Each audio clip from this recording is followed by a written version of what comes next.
Today we're going to be assembling the model 15213. It's a recycling center.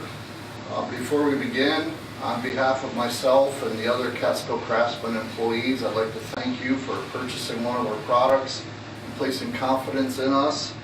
And with that said, we will begin. I've laid out here for illustration the two side panels as well as the tabletop support sticks. The way to tell the top and the bottom of the side panels is on the end of the wooden strips in each of the side panels there are two holes, which is where the wheels will go. So we're going to put the tabletop stick across the top of the panel. The tabletop stick is approximately 3 and 5 inches long. It has 2 holes on each end to be fastened to the side panel, 4 holes across the bottom for the drawer glides. They're actually, the reason there's 4 holes is because it could be used on either left or right. So we're going to use 2 holes, the first and the third, and then over here the first and the third from the other end of the side panel. Today I'm going to be using a power screwdriver. It will speed assembly somewhat, however it is not necessary. You could just use a regular Phillips, number 2 Phillips screwdriver will work well. So I'm going to take the tabletop sticks, orient it even with the top of the side panel, and this gets fastened with 2 1 1/4 number 8 screws on each side. So what you do is you line them up with your fingers to start. I'll do that quick. Oops. And then I will attach it with a power screwdriver.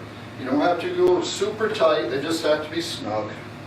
Step is to fasten these metal L brackets. These are shaped like an L. Not sure which way for you is an L.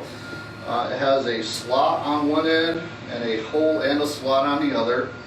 These get fastened to the side panel using the hole and some 5/8 number 6 screws. So the top drawer glides are these brown, well they're brown in this situation.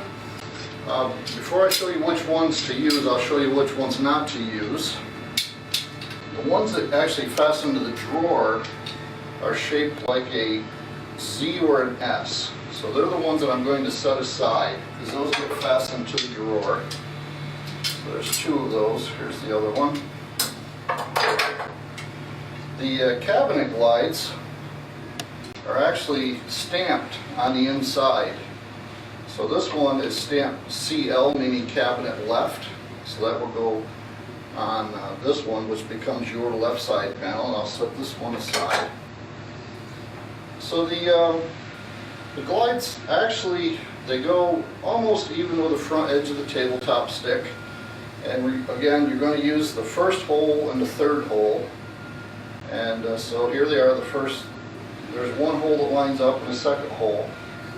And those get fastened. The screws are actually labeled in the pack. 5/8 inch number 7 used on cabinet side glides. So those will go there. Sometimes we get these glides from other manufacturers and the holes are too big. So you put the screw in, they just drop through. So really you just have to have this in the correct position. Sometimes I've had people with issues with the screw, so you just have to move it to another hole and then put the screw in. But I'm going to fasten these right now using the 5/8 number 7, just 2 screws. This unit actually has uses 2 very nice ball bearing full extension glides for the lower pull out for the recycling section of the cart. So those are like this. They actually have the ball bearings, so they extend out fully. It's a 3-part glide, the cabinet section, the middle section, and then the pull-out section. So to fasten these, what you have to do is you have to turn it over, and inside you're going to see this black plastic tab. You're going to want to push that down and then pull out. Sometimes you have to give it a good tug. And this part removes, and this will be fastened later. So we'll set that aside. And you have to remove it so you can see all the holes that get used to fasten it. And so again, about 8 inches up from the bottom about, I'd say, 9 inches down. There's a set of holes across. And again, there's extra holes because some of the holes that you don't use here get used over here. When you push this in, the end of the glide will be just behind the slot in the leg. So you'll roll it up, and you can see that this hole is going to line up right here. This slot lines up with the center hole, and then I've got another slot that's going to line up right there with that hole. These get fastened with 3/8 number 8 pan head screws. Leave that loose for now. I pull it over, that hole lines up nicely. I'll pull it back, there's the first hole, there. So I've taken a few minutes and I've fastened the remaining L brackets, attached the other upper drawer glide, and the remaining lower full extension drawer glides. So here's a picture of it at the end of this step. It is important you make sure that these extend the opposite directions on those glides and that the wheels are to the outside. So our next step will be to assemble the upper drawer. The way this is accomplished, we'll find all parts. You've got the drawer front.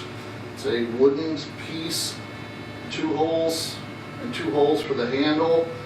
Has holes on the outer ends, which I'll explain here in a moment. That's how it gets fastened to the drawer sides using what we call a bastion fastening system.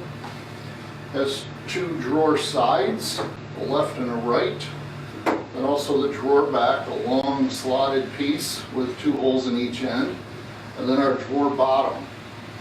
So how we'll begin is we'll use what we call the bastion system. This is a bastion post.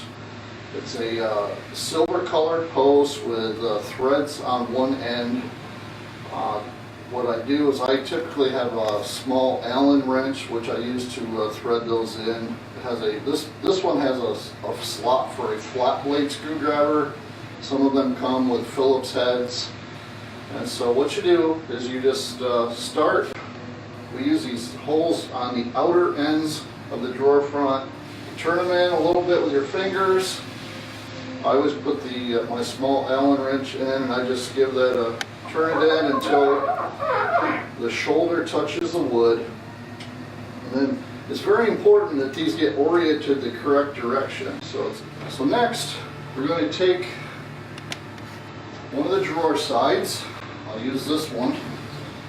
And this goes into position so that the slots line up.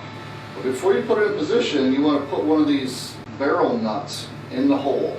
You want to have it so the hole that's threaded is out, and there's little hash marks which will show you what position to put it. And then you just put it in there and set it down. Okay. Takes these little set screws. We include a wrench. Some of the set screws come with Phillips slots, others are flat bladed. If they come with just a Phillips or a flat blade screwdriver, we wouldn't include the wrench. But these come with a hex head, so we'll include the wrench for you. And you just hold that into position and you thread it in. What I do is I'm going to take the drawer bottom, pick out the best side. I think maybe I'll spin this around just so you can see it. Oops. So I put the best side towards the inner part of the drawer. Just slide it in, make sure it goes in the slots. This will extend just slightly past the drawer sides. And the drawer back, just set on top. The drawer back gets fastened with 2 1 1/4 number 8 screws on each end. So at this point I'm going to attach the 2 handles. I believe these are 1 inch. We call them truss head screws. Well, the head is really kind of flat, but so those get extended through. Thread them into the handle. I've gone ahead and I've tightened the handles. And also in this step, we are going to attach the drawer glides. We had shown you the cabinet glides before, and these are the ones that we set aside. The way these work is the wheel will go towards the back of the drawer. There's a lip that runs along the side, then the part that goes under the drawer. And you're going to see two screws that line, two holes that line up on each side. And the screws are labeled 5/8 number 5, used on the drawer side. The next step in the assembly process is to assemble the lower pullout. So what we have is this large panel, and there'll be a hole. Let me back up. I'm actually going to assemble this upside down just for the clarity of the video. I don't want to put the bottom in and then block what we're videotaping. So I'm going to assemble this upside down while it's inverted. So what you're going to see, there's a hole towards the